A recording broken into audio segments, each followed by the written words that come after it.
The brine line split. It was making water, so we'll have to shorten it up and reconnect it. It's the water maker reject line has burst, and so it drained all that salty water that we don't use for making water. Basically drained all into the bilge, so I'm trying to drain it all out. We bought a boat on the other side of the world, sight unseen. What could go wrong?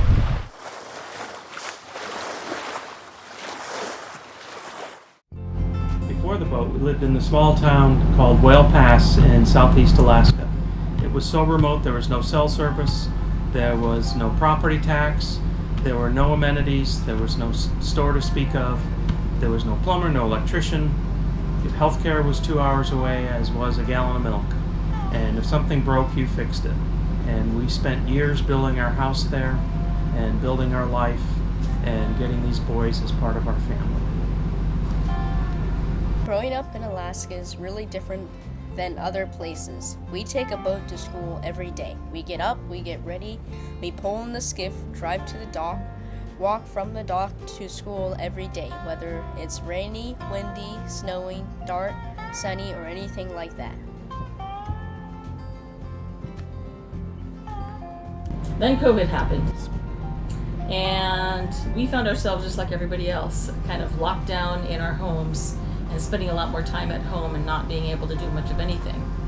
So one morning, we were sitting on our balcony, which we like to do often, having our coffee, or at least trying to have our coffee, because neither of us could taste or smell anything because both of us had COVID. And I looked at Andy and I said, we need to buy a sailboat. At first I thought she was joking, so I said, we do? And then I'm like, yeah, we do! What started out as Astrid's crazy idea became a nightly routine. We'd finish dinner and then we'd start researching boats. We also started watching sailing videos, and we spent so much time doing that we started learning so many things about different kinds of boats. And then inevitably the conversation of whether we should get a catamaran or a monohull started. At first, when Mom and Dad were looking at boats, we didn't think it was weird. And then they started looking at them every night. Then that got a little weird. And then they started watching sailing videos every day, and that got weirder. And then they started making us watch sailing videos, and then I realized that they were serious. At first we looked at boats all over the world, and then we realized that being in Alaska, any boat we would be interested in was going to be a long ways away. And so we decided we had to only look at boats inside the United States. The problem is that every single boat we looked at just seemed like it had to be a compromise. I mean, there were boats that cost $1 million. There were boats that looked like they needed years of work to get them in some semblance of order. And we just needed a boat that was going to be something that we could call home. So, the biggest issue was just that we could not find something that was close by that we could really... That would fit us all. That would fit us all, exactly. That was the biggest issue, is being able to fit us and a bunch of kids. One of the first decisions was to decide whether it was going to be a monohull or a catamaran, and we went back and forth and round and round. There was a boat in Maryland that I just really loved that reminded me of my family sailing history. My dad had been a sailor, my brother's a sailor, my family has sailed for a long, long time. But finally we settled that it had to be a catamaran. I had absolutely no sailing history. In fact, the only sailing that I'd ever done was on a friend's boat, on my father-in-law's boat, or when we were vacationing. So I was looking at more space versus style or anything like that. I just wanted to make sure that we had enough room for everybody. And then one night I found Kimberley Cat on Yacht Hub, not in the United States. It was in Malaysia. And I took a deep breath and I sent it to Astrid anyway, the advertisement on Yacht Hub, and she looked at it for a few minutes and said, "We're going to buy this boat." Yeah, that boat, literally, it is 50 feet long, almost 30 feet wide. It has 6 cabins and 6 bathrooms, so you can just imagine that was very, very attractive. And so being in Malaysia just really didn't matter after a while, and we kind of took a deep breath and really started looking at that boat.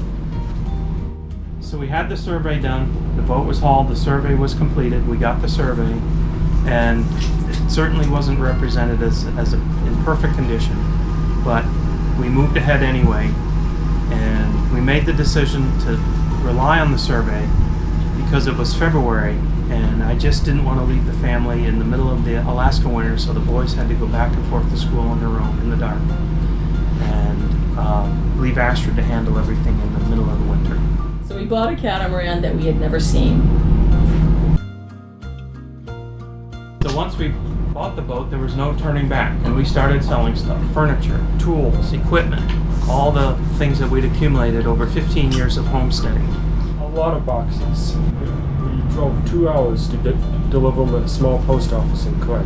Never mind the other truckloads of donated goods that we also brought there, and never mind all the stuff we put in the shipping container. Yeah, leaving our house was much harder than I expected. I mean, because it wasn't just a house, we had built it ourselves, and it was 15 years of our lives. Then we left. We left home, it felt really real.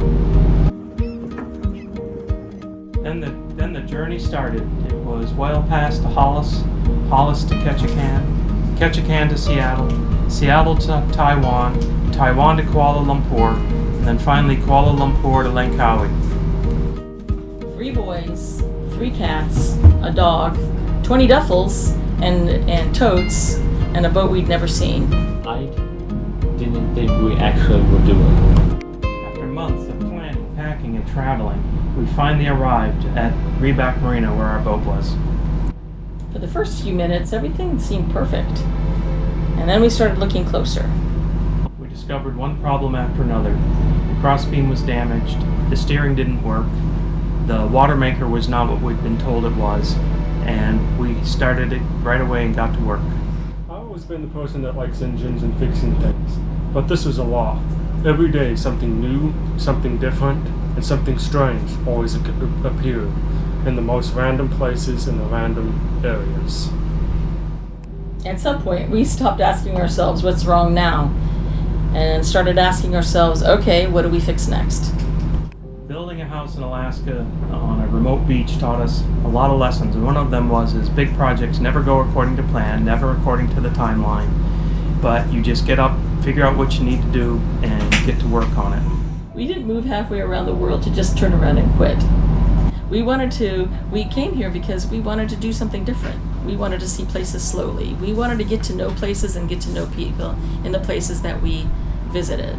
We didn't just want to just visit someplace. The boat is like a way for us to be able to do the lifestyle that we wanted. Even with all the problems, it's been still an adventure. We thought buying the boat and moving our family halfway around the world would be the hard part, but we were wrong.